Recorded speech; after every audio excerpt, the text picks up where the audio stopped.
ওই যে artificial intelligence AI ইউটিউবে আপনারা দেখবেন, ফেসবুকে দেখবেন যে ওইটা দিয়ে দেখাইতেছে যে সেখানে তার লকডাউনের জন্য মিছিল হইতেছে। আসলে এটা হলো আর্টিফিশিয়াল, এটা প্রকৃত না, এটা বাস্তব না, এটা ভুয়া। এখনো দেশের বাইরে বসে ষড়যন্ত্র করতেছে। গতকালকে লকডাউন দিছে একটা, কেন লকডাউন দিছে? ওইটা হাসিনার বিচার শুরু হয়েছে, 17 তারিখে বিচারের রায় দিবে, গতকালকে রায় দিছে, এই জন্য লকডাউন দিছে। এখন লকডাউন দিছে, পাবলিক তো নাই, পাবলিক তো তার পক্ষে নাই, পাবলিক নামেও নাই।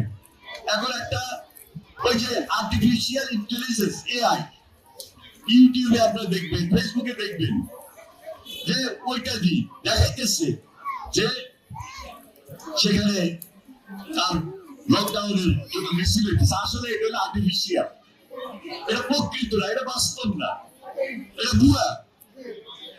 এই আর্টিফিশিয়াল ইন্টেলিজেন্স দিয়ে এআই দিয়ে মানুষকে দেখাইতেছে, তবে কিছু চোরা করতে হামলা করতেছে, এটা সত্য।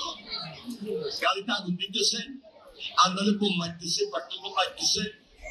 একসময় হাসিনা করছিল যারা গাড়িতে আগুন দিব, বাসা আগুন দিব, তাদেরকে দৌড়ে দৌড়ে ওই আগুনে ফলাই দিও।